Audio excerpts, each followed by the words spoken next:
Intéressons-nous maintenant à la représentation graphique d'une situation de proportionnalité. Alors pour commencer, je vous propose une petite activité Excel. Donc voilà mon fichier Excel qui s'ouvre sur un tableau. Ce tableau, tout d'abord, nous allons essayer de répondre à la question, est-ce que ce tableau est un tableau de proportionnalité? Je rappelle que pour savoir si un tableau est un tableau de proportionnalité, il faut regarder si on passe dans chacune des colonnes par de la première ligne à la deuxième en multipliant toujours par un même coefficient multiplicateur. Alors par exemple ici pour cette colonne, pour passer de 2 à 10, je multiplie par 5. 2 fois 5 ça fait 10. Pour cette colonne, est-ce que ça marche? 1 fois 5 ça fait 5. 0 fois 5 ça fait 0. Pour l'instant ça marche. 3 fois 5 15. 4 fois 5 20. 5 fois 5 25. 6 fois 5 30. 7 fois 5 35. 8 fois 5 40. Donc ce tableau est un tableau de proportionnalité. Je vais représenter ce tableau, je vais effectuer sa représentation graphique.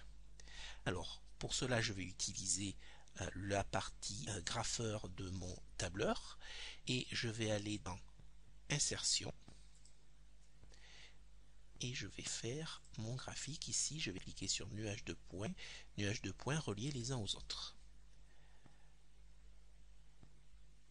Et voilà la représentation graphique correspondant donc à mon tableau.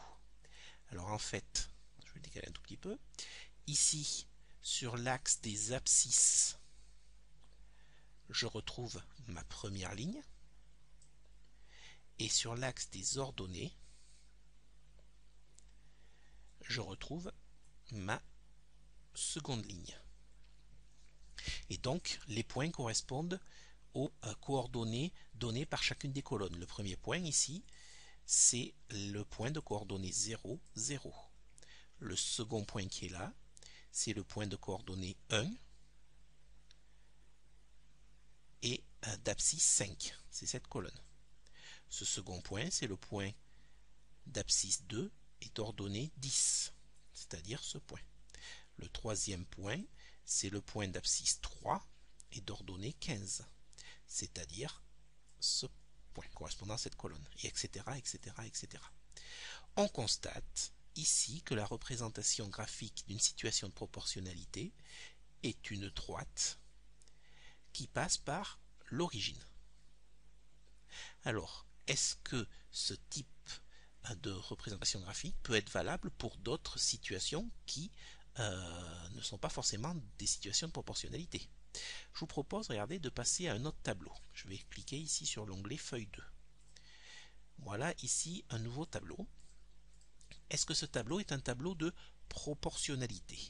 Eh bien regardons, il faut que j'ai le même coefficient multiplicateur qui me permet de passer dans chacune des colonnes de la première ligne à la deuxième. Par exemple ici pour passer de 2 à 4 je fais x2. Et si je fais x2 ici, 3 x 2 ça fait 6 et non pas 9 comme marqué dans le tableau.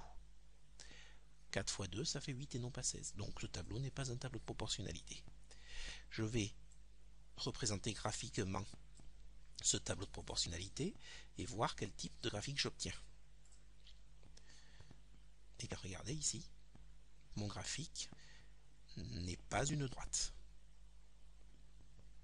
Il passe par l'origine, certes, c'est normal. Dans ma première colonne, j'ai ici 0, l'image de 0 est 0. Ça correspond donc à ce point. Ce point ici, c'est le point qui a pour ordonnée 1 et pour abscisse 1 et pour ordonnée 1. Ça correspond à ce point, etc., etc. Cette représentation graphique n'est pas une droite. Ce n'était pas une situation de proportionnalité. Je vous propose un troisième exemple. Je change de feuille. J'ai ici un nouveau tableau.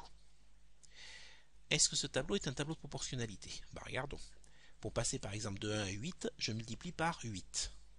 Ici, 2 fois 8, ça ferait 16 et non pas 11. Donc je peux m'arrêter, ce tableau n'est pas un tableau de proportionnalité. Je vais représenter graphiquement ce tableau.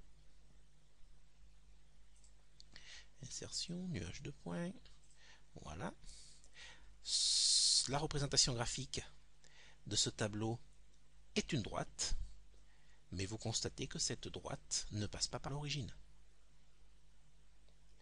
Eh bien en fait, je vous demande de retenir la chose suivante, c'est que lorsque nous avons un tableau de proportionnalité, lorsque nous avons une situation de proportionnalité, ce n'est pas le cas ici, ce n'est pas le cas ici, c'est le cas ici.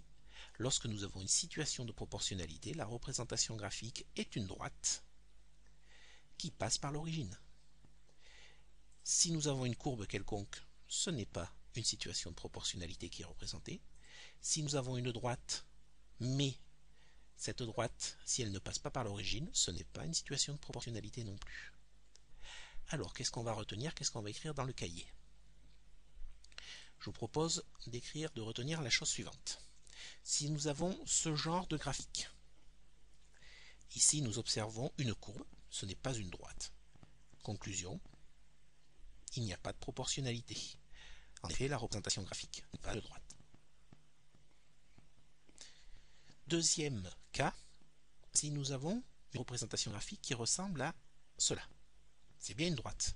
Mais attention, elle ne passe pas par l'origine. Conclusion, il n'y a pas de proportionnalité. En effet, la droite ne passe pas par l'origine. Enfin, dernière possibilité, ou autre possibilité, disons plutôt, la représentation graphique est une droite qui passe par l'origine. Eh bien, il y a une situation ici de proportionnalité. En effet, la représentation graphique est une droite qui passe par l'origine. Il y a en fait proportionnalité entre la grandeur représentée en abscisse et la grandeur représentée en ordonnée.